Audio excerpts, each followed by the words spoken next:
Mes très chers frères et sœurs, Assalamu alaikum.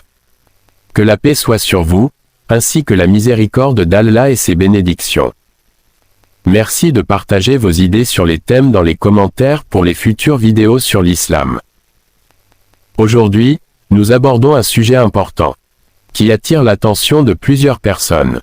Nous remercions vivement la chaîne YouTube Mysterious, dont l'identifiant est @AliciaNamar9385 qui a su poser une question très pertinente. La question est la suivante. Si Dieu n'existe pas, si le paradis et l'enfer n'existent pas non plus, où iront nos âmes après avoir quitté ce monde éphémère d'ici-bas? La première question à décrypter c'est croire en Dieu, la preuve de l'existence de Dieu. Et enfin la deuxième question est le paradis et l'enfer. Dieu existe et il n'y a pas de doute au sujet de son existence. Ceci constitue la base de la croyance des musulmans. Voici quelques preuves selon la raison et selon les textes. Je commence par le nom de Allah. Louange à Dieu, exalté soit-il. Et que l'honneur et l'élévation en degrés soient accordés à notre bien-aimé le messager de Dieu, ainsi qu'à sa famille, ses compagnons bons et purs, et ceux qui les ont suivis dans le bien jusqu'au jour dernier. Le doute contredit la foi. Dieu existe, il n'y a pas de doute au sujet de son existence. D'abord je rappelle une règle très importante. Le doute contredit la foi. Autrement dit, la foi et le doute ne coexistent pas dans le cœur d'une personne, c'est-à-dire que si la personne doute au sujet de Dieu alors elle ne croit pas en lui. C'est pour cela que celui dans le cœur duquel le doute est entré n'est plus musulman. Il s'agit ici du doute au sujet de Dieu, ou de l'un de ses attributs, tels que l'existence, l'unicité, l'exemption de début, l'exemption de fin, la puissance, c'est-à-dire les 13 attributs de Dieu obligatoires selon la raison s'agissant de Dieu, et que toute personne responsable doit connaître. Ce doute est préjudiciable pour la foi.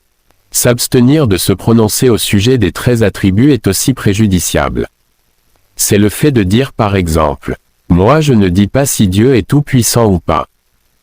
Il nous incombe donc de croire de façon catégorique, sans aucune hésitation, sans aucun doute que Dieu existe. En arabe on dit « Allahu Mawjoud ». Le classement de « ce qui existe » en 3. Nous disons « Dieu existe mais il n'a aucune ressemblance avec les autres choses qui existent ». C'est-à-dire que Dieu existe sans qu'il y ait une ressemblance entre lui et les créatures. La première, ce qui existe et qui est exempt de début et exempt de fin.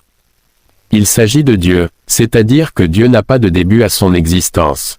Il n'est pas créé, et il n'a pas de fin, il ne meurt pas. Il ne s'anéantit pas, il ne disparaît pas, il ne périt pas. La seconde, ce qui n'a pas de fin mais qui n'est pas exempt de début en d'autres termes. Il s'agit de ce qui a un début et qui n'a pas de fin. D'abord, quand on dit « ce qui a un début », cela englobe tout ce qui est autre que Dieu. Tout ce qui est hormis Dieu est donc créé. Et qui les a créés? C'est Dieu. Donc nous disons que le monde entier a un début. Mais certaines créatures de ce monde, Dieu les a spécifiées par le fait de ne pas avoir de fin. Comme quoi par exemple, le paradis ainsi que son toit qui est le trône, ils demeureront sans fin. Les anges qui portent le trône aussi demeureront sans fin. L'enfer également demeurera sans fin ainsi que ceux qui en sont les gardiens. C'est-à-dire les anges qui sont en charge de l'enfer.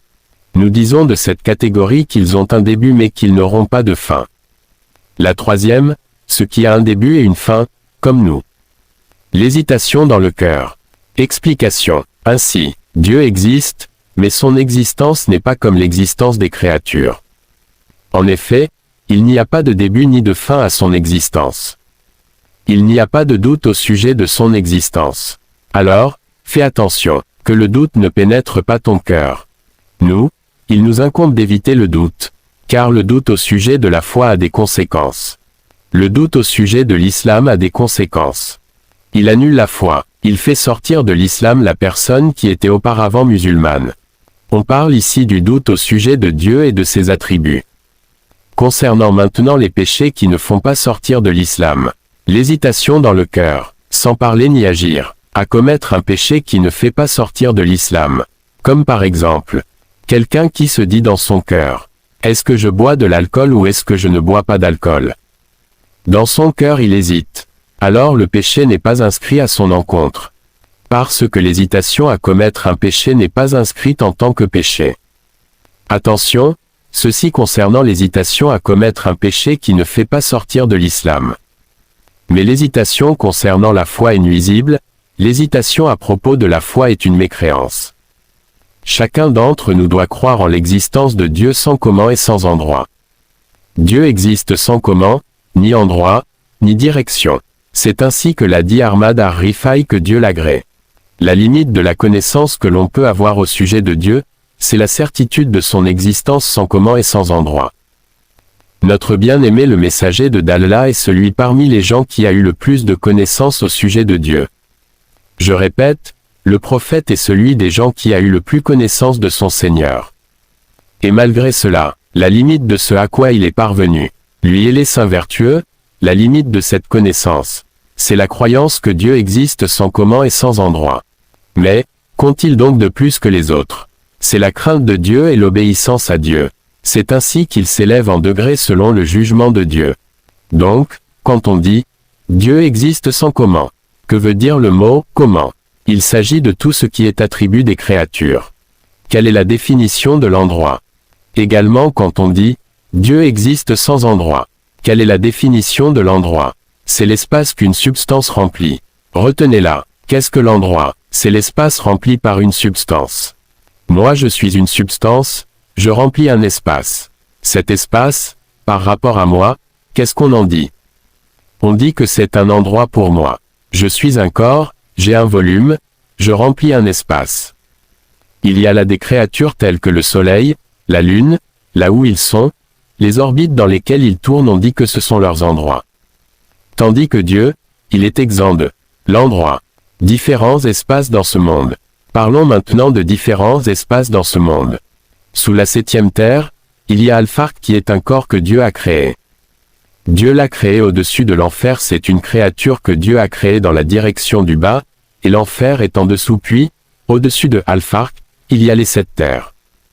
Combien de terres y a-t-il? 7. Chaque terre a une épaisseur et un volume, et elle est séparée de la terre qui est au-dessus. C'est-à-dire que la 7e terre est séparée de la 6e. La 6e est séparée de la 5e. Et ainsi de suite jusqu'à la terre sur laquelle nous sommes. Entre nous et le premier ciel il y a un espace également. C'est dans cet espace que se trouve le soleil, les astres. Et où nous voyons aussi les étoiles et les nuages.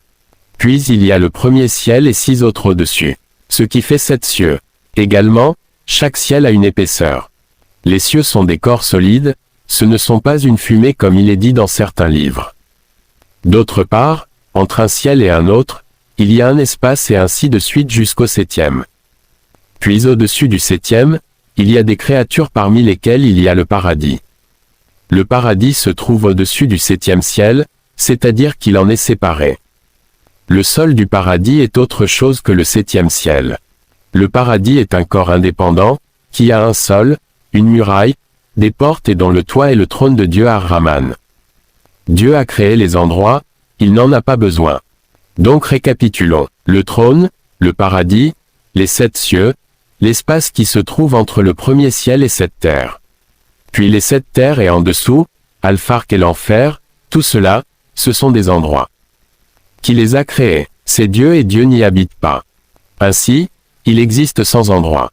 Dieu a créé les endroits, il n'en a pas besoin. S'ils te disent, il est y entré après l'avoir créé. On dit que ce serait un changement. Et ce qui change a besoin d'un créateur qui crée en lui le changement. Ce qui change est créé, impuissant. Et celui qui est impuissant ne mérite pas l'adoration et n'est donc pas Dieu. Donc Dieu ne change pas. Les 6 directions. Nous disons aussi que Dieu existe sans direction. Les directions sont au nombre de 6 comme nous l'avons appris. Le haut, le bas, la droite, la gauche, devant, derrière. Et lorsque nous disons la direction du haut, c'est par rapport à l'être humain. Dieu nous a informé qu'il a créé au-dessus de nous 7 cieux. Ces 7 cieux sont dans la direction du haut et les terres et ce qui est en dessous sont dans quelle direction? Celle du bas. Ce sont des directions créées par Dieu. Donc on ne dit pas que Dieu est dans toutes les directions. Ni qu'il est dans une des directions parce que les directions sont créées et Dieu n'en a pas besoin. Dieu existe et il ne ressemble à aucune de ses créatures. Attachons nos cœurs aux grands imams. Dieu ne ressemble à aucune de ses créatures et aucune de ses créatures n'a de ressemblance avec lui. Comme l'a dit l'imam Abu Hanifa en Nouman. Cet imam, Abu Hanifa, a rencontré certains compagnons. On dit qu'il fait partie des tabi'ins successeurs mais il était jeune et il n'a pas appris auprès d'eux. Par la suite il a appris auprès des successeurs. Et c'est pour cela que certains le classent au nombre des successeurs des successeurs. Il faisait partie des saints vertueux. Il était honorable selon le jugement de Dieu, pas uniquement pour sa science, mais aussi pour sa sainteté, son ascèse, sa crainte de Dieu, sa modestie. Les preuves textuelles et les preuves rationnelles. Nous avons en notre faveur les preuves rationnelles ainsi que les preuves issues des textes, nous avons les deux. Les preuves textuelles sont celles tirées du Coran et du Hadith authentique. Et nous avons aussi les preuves rationnelles. Nous avons les deux. La raison est avec nous et les textes sont avec nous. Alors remerciez Dieu pour cela, remerciez Dieu pour cette grâce. Comment serait-il possible que le Créateur ait une ressemblance avec sa créature? Pour bien comprendre cette parole, nous disons, est-ce qu'il est possible qu'un être humain crée un autre être humain? Comment cela se pourrait-il?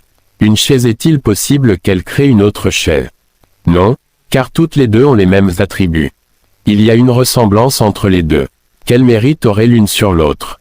La raison n'accepte pas que le Créateur ait une ressemblance quelconque avec sa création.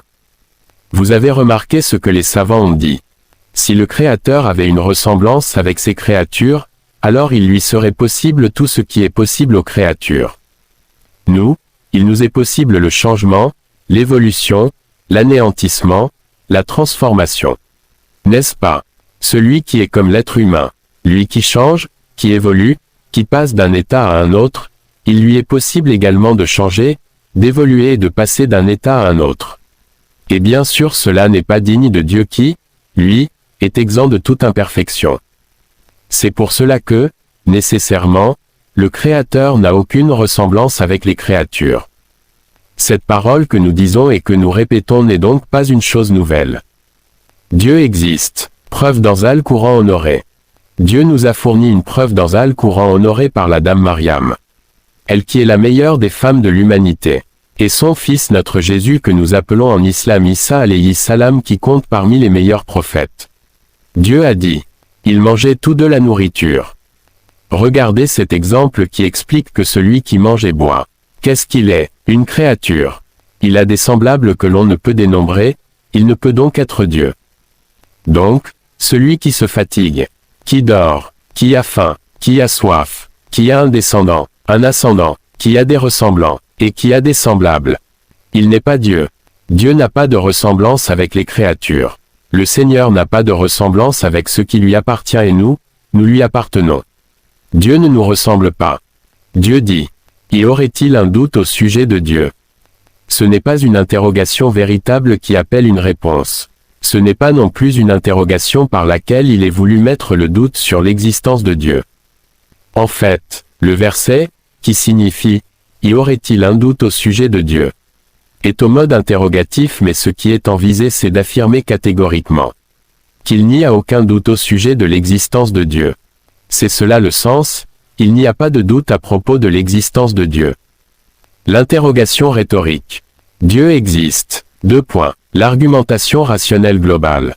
D'ailleurs, il y a une argumentation appelée argumentation rationnelle globale qui consiste à dire qu'un coup a nécessairement qu'il a donné. Une construction a nécessairement qu'il a édifié. Un écrit a nécessairement qu'il a inscrit. À plus forte raison, le monde nécessite un créateur et c'est Dieu Allah.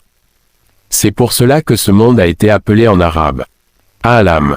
Pourquoi? Parce qu'en arabe le mot Alam a la même racine que Alama qui veut dire signe.